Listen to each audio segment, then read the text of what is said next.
ಶಸ್ತ್ರಾಸ್ತ್ರ ನಿಷೇಧ ಒಪ್ಪಂದದಿಂದ ನಾವು ಹಿಂದೆ ಸರಿತಾ ಇದ್ದೀವಿ ಅಂತ ಘಂಟಾಘೋಷವಾಗಿ ಇರಾನ್ ಬಡ್ಕೊಳ್ತಾ ಇದೆ ಅಥವಾ ಸ್ಟೇಟ್ಮೆಂಟ್ ಅನ್ನ ಕೊಡ್ತಾ ಇದ್ದಾರೆ. ಈ ಬೆನ್ನಲ್ಲೇ ವಿಶ್ವದ ದೊಡ್ಡಣ್ಣ ಅಂತ ಕರೆಸ್ಕೊಳ್ಳೋ ಅಮೆರಿಕ ಅಥವಾ ಅಮೆರಿಕದ ಅಧ್ಯಕ್ಷ ಟ್ರಂಪ್ ಕೂಡ ಮಧ್ಯಸ್ಥಿಕೆಯನ್ನು ವಹಿಸಿ ಇರಾನ್ಗೆ ವಾರ್ನಿಂಗ್ ಕೊಡ್ತಾ ಇದ್ದಾರೆ. ಬಹಳ ಬಿಗ್ ವಾರ್ನಿಂಗ್ ಅನ್ನ ಕೊಡ್ತಾ ಇದ್ದಾರೆ. ಬಟ್ ಈ ಮನುಷ್ಯನ ಅಷ್ಟೊಂದು ಸೀರಿಯಸ್ ಆಗಿ ತಗೊಳ್ಬಹುದಾ ಅನ್ನೋ ಪ್ರಶ್ನೆ ಕೂಡ ಕಾಡುತ್ತೆ. ಇವ್ರನ್ನ ಸೀರಿಯಸ್ ಆಗಿ ತಗೊಳ್ಳೋಕಿರುವಂತದ್ದು ಒಂದೇ ಅಂಶ, ಅದೇನಪ್ಪ ಅಂದ್ರೆ ಸೂಪರ್ ಪವರ್ ಕಂಟ್ರಿ ಅಮೆರಿಕದ ಅಧ್ಯಕ್ಷರು ಅಂತಷ್ಟೇ. ಯಾಕಂದ್ರೆ ಇವರು ಗಳಿಗೆ ಒಂದು ಸ್ಟೇಟ್ಮೆಂಟ್ ಕೊಡ್ತಾರೆ. ಸಿಕ್ಕಲ್ಲಿ ಹೋದಲ್ಲಿ ಚಾನ್ಸ್ ಸಿಕ್ಕಾಗೆಲ್ಲ ನನಗೆ ಕ್ರೆಡಿಟ್ ಸಿಗ್ತಾ ಇರಬೇಕು ಅಂತ ಬಯಸುವಂತಹ ಮನುಷ್ಯ ಈ ಟ್ರಂಪ್ ಅವರು. ಇದೀಗ ಇರಾನ್ ವಿಚಾರದಲ್ಲಿ ವಾರ್ನಿಂಗ್ ಕೊಟ್ಟಿದ್ದಾರೆ. ಯಾಕಂತ ಹೇಳಿದ್ರೆ ಇಸ್ರೇಲ್ಗೆ ಬಹಳ ಅತ್ಯಾಪ್ತರು ಕೂಡ ಹೌದು. ನೆತನ್ಯಾಹು ಮತ್ತು ಟ್ರಂಪ್ ಬಹಳ ಕ್ಲೋಸ್ ಫ್ರೆಂಡ್ಸ್ ಹಾಗೆ ನೋಡೋದಾದ್ರೆ ಬಹಳ ಅತ್ಯಾಪ್ತರು. ಹೀಗಿರುವಾಗ ಇರಾನ್ ವರ್ಸಸ್ ಇಸ್ರೇಲ್ ಯುದ್ಧ ತಾರಕಕ್ಕೇರ್ತಾ ಇದೆ. ತಾರಕಕ್ಕೇರುತ್ತಾ ಅನ್ನೋ ಪ್ರಶ್ನೆ ಇಲ್ಲ, ಆಲ್ರೆಡಿ ತಾರಕಕ್ಕೇರಿದೆ. ಅವರ ರಾಜಧಾನಿ ಮೇಲೆ ಇವರು, ಇವರ ರಾಜಧಾನಿ ಮೇಲೆ ಅವರು ಕಂಟ್ರೋಲ್ ಅನ್ನ ಸಾಧಿಸ್ತಾ ಇದ್ದಾರೆ. ಇಸ್ರೇಲ್ ನಲ್ಲಿ ಐರನ್ ಡೋಮ್ ಅಂತ ಅಂದ್ರೆ, ಈಗ ಎಕ್ಸಾಂಪಲ್ ನಿಮ್ಗೆ ಅರ್ಥ ಆಗ್ಬೇಕು ಅಂದ್ರೆ ಬುಲೆಟ್ ಪ್ರೂಫ್ ಜಾಕೆಟ್ ಯಾಕೆ ಹಾಕೊಳ್ತಾರೆ ಹೇಳಿ? ಏನೇ ಗುಂಡುಗಳು ಬಿದ್ರು ಕೂಡ ನಾವು ಅದರಿಂದ ರಕ್ಷಣೆ ತಗೊಳ್ಬೇಕು ಅಂತ. ಅಂತಹ ಐರನ್ ಡೋಮ್ ಅನ್ನ ಸೃಷ್ಟಿ ಮಾಡ್ಕೊಂಡಿದ್ರು. ಇರಾನ್ ಅದನ್ನ ಭೇದಿಸಿ ಇಸ್ರೇಲ್ಗೆ ಪೆಟ್ಟನ್ನ ಕೊಡ್ತಾ ಇದೆ. ಬಟ್ ಇಸ್ರೇಲ್ ಸುಮ್ಮನೆ ಕೂತ್ಕೊಂಡಿಲ್ಲ, ನಾಗರಿಕರನ್ನ ಟಾರ್ಗೆಟ್ ಮಾಡ್ತಾ ಇಲ್ಲ. ಇಸ್ರೇಲ್ ಬಹಳ ಅದ್ಭುತವಾಗಿ ಎಲ್ಲೆಲ್ಲಿ ಪೆಟ್ಟು ಕೊಟ್ರೆ ಆರ್ಥಿಕವಾಗಿ ಅವ್ರನ್ನ ಹೇಗೆ ಕುಗ್ಗಿಸ್ಬೋದು, ನ್ಯೂಕ್ಲಿಯರ್ ಪವರ್ ಪಾಯಿಂಟ್ ಅಂತ ಪ್ಲಾಂಟ್ ಅಂತ ಏನಿರುತ್ತೆ ಅದನ್ನ ಧ್ವಂಸಗಳನ್ನು ಮಾಡುವಂತಹ ಕೆಲಸಕ್ಕೆ ಮುಂದಾಗ್ತಾ ಇದೆ. ಓಕೆ, ಇದ್ರ ಬಗ್ಗೆ ಮತ್ತಷ್ಟು ಚರ್ಚೆ ಮಾಡ್ಲಿಕ್ಕಲ್ಲ, ವಿವರಣೆಯನ್ನ ವಿಶ್ಲೇಷಣೆಯನ್ನ ಮಾಡ್ಲಿಕ್ಕೆ ಇವತ್ತು ನಮ್ಮ ಜೊತೆ ಮಾಜಿ ವಿಂಗ್ ಕಮಾಂಡರ್ ಸುದರ್ಶನ್ ಸರ್ ಇದ್ದಾರೆ. ಸರ್ ನಮಸ್ತೆ, ಗುಡ್ ಮಾರ್ನಿಂಗ್. ನನ್ನ ಧ್ವನಿ ಕೇಳಿಸ್ತಾ ಇದೆ ಅನ್ಕೊಳ್ತೀನಿ. ನಮಸ್ತೆ, ಕೇಳಿಸ್ತಾ ಇದೆ ಸರ್. ಈಗ ಇಸ್ರೇಲ್ ವರ್ಸಸ್ ಇರಾನ್ ವಾರ್ ಸಿಕ್ಕಾಪಟ್ಟೆ ಜೋರಾಗ್ತಾ ಇದೆ. ಬಟ್ ಬಹಳ ಪ್ರಮುಖವಾಗಿ ಗಮನಿಸಬೇಕಾಗಿರೋದು ಟ್ರಂಪ್ ಅವ್ರ ಮಧ್ಯಸ್ಥಿಕೆ ವಹಿಸ್ತಾ ಇದ್ದಾರೆ, ಅಂದ್ರೆ ಮೂಗ್ ತೂರಿಸ್ತಾ ಇದ್ದಾರೆ, ವಾರ್ನಿಂಗ್ ಕೊಡ್ತಾ ಇದ್ದಾರೆ ಇರಾನ್ಗೆ. ಇದನ್ನ ಹೇಗೆ ಅರ್ಥ ಮಾಡ್ಕೋಬಹುದು ಸರ್? ಮೂರನೇ ಮಹಾಯುದ್ಧ ಏನಾದ್ರು ಆಗ್ಬಿಡ್ಬೋದಾ? ಈಗ ನೋಡಿ, ಈ ಮೆಡಿಟೇರಿಯನ್ ಸಮುದ್ರದಲ್ಲಿ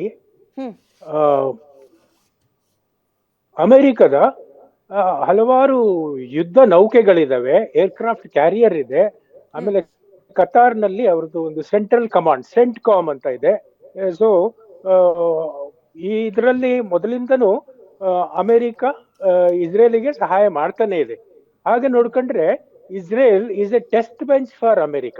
ಅಂದ್ರೆ ಅವ್ರು ಏನು ಶಸ್ತ್ರಾಸ್ತ್ರಗಳನ್ನ ಪ್ರೊಡ್ಯೂಸ್ ಮಾಡ್ತಾರೆ, ಹೊಸದಾಗಿ ಯುದ್ಧ ವಿಮಾನಗಳನ್ನ ಲೈಕ್ F-35 ಪ್ರೊಡ್ಯೂಸ್ ಮಾಡ್ತಾರೆ.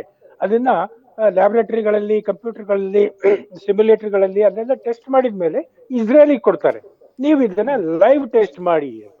ಯಾಕಂದ್ರೆ ಇಸ್ರೇಲು ಸುತ್ತುವರಿದಿರೋದು 7 ಶತ್ರು ದೇಶಗಳ ಸುತ್ತಲೂ.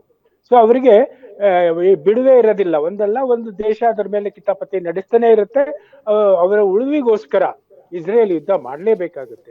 ನೋಡಿ, ಇಸ್ರೇಲ್ ಅಂದ್ರೆ ಎಷ್ಟಿದೆ? ಕರ್ನಾಟಕದ 3ನೇ ಒಂದು ಭಾಗ, ಬೆಂಗಳೂರಿನಿಂದ ದಾವಣಗೆರೆಗೆ ಹೋದಾಗೆ ಅಷ್ಟೇ ಇರೋದು ಅದು. ಆದ್ರೆ ಅದ್ರ ಸುತ್ತಲೂ ಇರೋದು 7 enemy countries. But not only 7 enemy countries. ಈಗ ನಮಗೆ ಪಾಕಿಸ್ತಾನಕ್ಕೆ, ನಮಗೆ ಚೀನಾಕ್ಕೆ ಯಾಕೆ ಸಂಘರ್ಷಗಳು ನಡೆಯುತ್ತೆ ಅಂದ್ರೆ ಗಡಿ ವಿವಾದ. ಇರಾನ್ ಮತ್ತು ಇಸ್ರೇಲಿನ ನಡುವಿನ ಅಂತರ ಮಿನಿಮಮ್ 1500 ಕಿಲೋಮೀಟರ್ಸ್. ಅವ್ರಿಗೆ ಏನ್ರಿ ಬೇಕಾಗಿದೆ ಯುದ್ಧ ಮಾಡೋದು? ಯಾಕೆ ಯುದ್ಧ ಮಾಡ್ತಿದ್ದಾರೆ ಅಲ್ವಾ? ಈ ಪ್ರಶ್ನೆ ಕೇಳ್ಕೋಬೇಕು. ಯಾಕಂದ್ರೆ ಇರಾನಿಗೆ ಒಂದು ದೊಡ್ಡ ರೋಗ ಇದೆ. ಅದು ಏನು ಅಂದ್ರೆ, ಯಾವಾಗ ಈ ಉಚ್ಚ ಆಯತುಲ್ಲಾ ಖೊಮೇನಿ ಬಂದ, ಅವನು ಅದನ್ನ ಒಂದು ಒಳ್ಳೆ ಅಭಿವೃದ್ಧಿ ರಾಷ್ಟ್ರವನ್ನ ಇಸ್ಲಾಮೀಕರಣಗೊಳಿಸ್ಬಿಟ್ಟ, ರ್ಯಾಡಿಕಲೈಸ್ಡ್. ಅವನಿಗೆ ನಾನೇ ಒಂದು ಮುಸ್ಲಿಂ ದೇಶಗಳ ಬಗ್ಗೆ ನಾನೇ ಒಬ್ಬ ದೊಡ್ಡ ಒಂದು ಅಸ್ತಿತ್ವವನ್ನ ಇಟ್ಕೊಂಡು ಮೆರಿಬೇಕು ಅಂತ. Whereas Iran is a Shia company, Shia sect Muslim ರಾಷ್ಟ್ರ. ಇನ್ನು ಉಳಿದವೆಲ್ಲ ಸನ್ನಿ ಮುಸ್ಲಿಂ ರಾಷ್ಟ್ರಗಳು. ಆದ್ರಿಂದ ಒಂದು ಪೈಪೋಟಿ ಶಿಯಾ ಮತ್ತು ಸನ್ನಿಗಳ ನಡುವೆ. ಇದೇ ತರ ಇತ್ತಿಕಲು ಹೊತ್ಕೊಂಡಿರೋದು ಇನ್ನೊಂದು ಟರ್ಕಿಗೂ ಅಷ್ಟೇ. ನಾನೇ ಇದರಲ್ಲಿ ಯಾವ ಮುಸ್ಲಿಂ ದೇಶಕ್ಕೂ ಸಂಕಟ ಬಂದ್ರೆ ನಾನು ಅದಕ್ಕೆ ಸಹಾಯ ಮಾಡ್ಬೇಕು ಅಂತ. ಇನ್ನೊಂದು ಪಾಕಿಸ್ತಾನ. ಈ ಭಿಕಾರಿ ದೇಶಕ್ಕೆ ಏನ್ರಿ ಬೇಕು? ನಾವು ಅಣು ಬಾಂಬ್ ಕೊಟ್ಟು ಬಿಡ್ತೀವಿ, ಬೇಕಾದ್ರೆ ಇಸ್ರೇಲ್ ಮೇಲೆ ನೀವು ಆರಿಸ್ಕೊಡಿ ಅಥವಾ ನಾವೇ ಆರಿಸ್ತೀವಿ. ಈ ಭಿಕಾರಿ ಭಿಕ್ಷೆ ಎತ್ಕೊಂಡು ತಿಂತಿರೋ ದೇಶ ಇವ್ರಿಗೆ ಹೇಳಿಕೆ ಕೊಡಕ್ಕೆ ಇವ್ರು ನೋಡಿ, ಪಾಕಿಸ್ತಾನದಲ್ಲಿ ಡೆಬಿಟ್ ಕಾರ್ಡ್ ಇದೆಯೋ ಕ್ರೆಡಿಟ್ ಕಾರ್ಡ್ ಇದೆಯೋ ಗೊತ್ತಿಲ್ಲ. ಇವ್ರ ಹತ್ರ 2 ಕಾರ್ಡ್ ಇದೆ. ಒಂದು ನ್ಯೂಕ್ಲಿಯರ್ ಕಾರ್ಡ್, ಇನ್ನೊಂದು ವಿಕ್ಟಿಮ್ ಕಾರ್ಡ್. ಎಲ್ಲ ಕಡೆಗೂ ನ್ಯೂಕ್ಲಿಯರ್, ಅಟಮಿಕ್ ತಾಕತ್ ಹೈ, ಆಟಮಿಕ್ ತಾಕತ್ ಹೈ ಅಂತ ಹೇಳ್ಕೊಂಡು ನಾವಲ್ಲೇ ಅದನ್ನ ಸಪ್ಪೆ ಮಾಡ್ಬಿಟ್ಟಿದ್ವಿ ಅವ್ರ ದೇಶದ ಆಟಮಿಕ್ ತಾಕತ್ ಏನಿತ್ತು ಅದನ್ನೆಲ್ಲ. ಸೊ ನಾವು ಅದ್ರ ಮೇಲೆ ಯಾರು ಇದು ಮಾಡಿದ್ರೆ ಅಳೋಕ್ ಶುರು ಮಾಡ್ಬಿಡ್ತಾರೆ. We are also victim of terrorism ಅಂತ ಹೇಳಿ. ಆಮೇಲೆ ಈಗ ಟ್ರಂಪ್ನ ಇದಕ್ಕೆ ಬರೋಣ. ಅವನೊಬ್ಬ ಬಾಯಿ ಬಡುಕ. He just wants to get Nobel peace prize. ಹೆಂಗಾರೆ ಮಾಡಿ ಈ 2ನೇ ಅವಧಿಯಲ್ಲಿ ಬಂದಿದ್ದೀನಿ, ಅದರಿಂದ ನನಗೆ ಒಂದಷ್ಟು ನೊಬೆಲ್ ಪೀಸ್ ಪ್ರೈಸ್ ಕೊಟ್ಬೇಡ, ವಿಶ್ವಖ್ಯಾತಿ ಆಗ್ಬಿಡ್ತೀನಿ ಅಂತ ಹೇಳಿ ಎಲ್ಲ ಕಡೆ ಬಾಯಿ ಬಿಡ್ತವ್ರು ಹೋಗ್ತಾರೆ.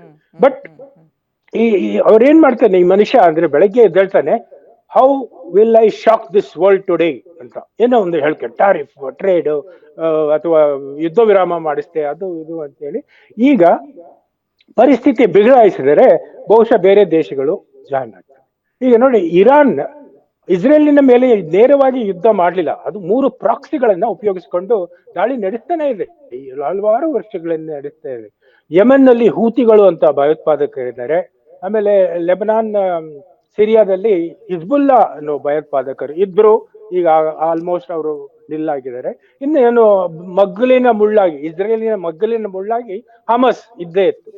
ಇವರಿಗೆ, ಈ ಇರಾನಿಗೆ ಪರೋಕ್ಷವಾಗಿ ಶಸ್ತ್ರಾಸ್ತ್ರಗಳನ್ನ ಸರಬರಾಜು ಮಾಡ್ತಿದ್ರು ಚೀನಾ ಮತ್ತೆ ರಷ್ಯಾ.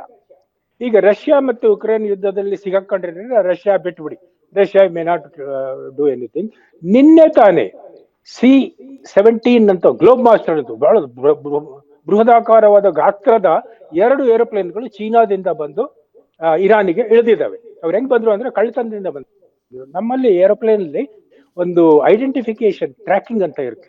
ಅಂದ್ರೆ for ATC they should know ನಾವ್ ಎಲ್ಲಿಗೆ ಹೋಗ್ತಿದೀವಿ ಅಂತ. ಅವ್ರು ಯಾವಾಗ ಅಫ್ಘಾನಿಸ್ತಾನದ ಗಡಿಯನ್ನ ದಾಟಿದ್ರು ಅದನ್ನ ಸ್ವಿಚ್ ಆಫ್ ಮಾಡ್ಬಿಟ್ರು. ಅಂದ್ರೆ ಅವ್ರಿಗೆ ಯಾರಿಗೂ ಗೊತ್ತಾಗಲ್ಲ ನಾವು ಅವ್ರು ಎಲ್ಲಿಗೆ ಹೋಗ್ತಿದ್ದಾರೆ ಅಂತ ಹೇಳಿ. But it is easy to find out. Even in flight radar, normal ಹವ್ಯಾಸಿ ಹುಡುಗರು ಅದನ್ನ ಹಾಕೊಂಡು, so it is landed with definitely not with flowers or fruits, it is landed with bombs and missiles. Okay, so ಇದನ್ನ consider ಮಾಡಿದಾಗ ನಾವು naturally America cannot keep quiet. ಇದ್ರಲ್ಲಿ double game ಆಡ್ತಿರೋದು ಯಾರು ಅಂದ್ರೆ ಕತಾರ್ ಈಸ್ ಪ್ಲೇಯಿಂಗ್. ಯಾಕಂದ್ರೆ ಅಮೆರಿಕಕ್ಕೆ ಆಶ್ರಯ ಕೊಟ್ಟ, ಅಮೆರಿಕದ ಸೈನ್ಯದ ಕಮಾಂಡ್ಗೆ, ಸೆಂಟ್ರಲ್ ಕಮಾಂಡ್ಗೆ ಆಶ್ರಯ ಕೊಟ್ಟಿರೋದು ಕಟಾರ್ನ ಸುತ್ತುವರೆದು ಮೆಡಿಟೇರಿಯನ್ ಸಮುದ್ರದಲ್ಲಿ ಇರೋದೆಲ್ಲ ಅಮೆರಿಕದ war playing. And they even come to ಹಿಂದೂ ಮಹಾಸಾಗರಕ್ಕೂ ಅವರ ಪ್ರವೇಶ ಆಗಿದೆ. ಆಮೇಲೆ ನೋಡಿ, ಮೊನ್ನೆ ಅಂತ ಕಾಣುತ್ತೆ, ಒಂದು F-35 ಏರೋಪ್ಲೇನ್ ಯಾವ ಅಮೆರಿಕದ ಏರ್ಕ್ರಾಫ್ಟ್ ಕ್ಯಾರಿಯರ್ ಇಂದ ಟೇಕ್ ಆಫ್ ಆಯ್ತು, ಅದು ಇಟ್ ಇಸ್ ಲ್ಯಾಂಡೆಡ್ ಇನ್ ತಿರುವನಂತಪುರಂ. ಅಂದ್ರೆ ಅಷ್ಟು ಹತ್ರ ಇದೆ ಅಮೆರಿಕದ ನೌಕಾ ಏರ್ಕ್ರಾಫ್ಟ್ ಕ್ಯಾರಿಯರ್. ಸೊ ಇದು ಎಲ್ಲ ಸೂಚನೆಗಳನ್ನ ಕೊಡುತ್ತೆ. ತುಂಬಾ ಬಾಕಿ ಇತ್ತು, ಬಟ್ ಸಮಯದ ಅಭಾವ. ಧನ್ಯವಾದಗಳು ಇಷ್ಟೊತ್ತು ನಿಮ್ಮ ಸಮಯವನ್ನ ನಮ್ಮ ಜೊತೆ, ನಿಮ್ಮ ಸಮಯವನ್ನ ನಮಗೆ ಕೊಟ್ಟಿದ್ದಕ್ಕೆ. ಸೊ ಒಟ್ಟಾರೆಯಾಗಿ ಇಸ್ರೇಲ್ನ ಉದ್ದೇಶ ಏನಪ್ಪಾ ಅಂತ ಹೇಳಿದ್ರೆ, ಇರಾನ್ನ ಮ್ಯಾಕ್ಸಿಮಮ್ ಲಾಸ್ ಮಾಡ್ಬಿಡ್ಬೇಕು.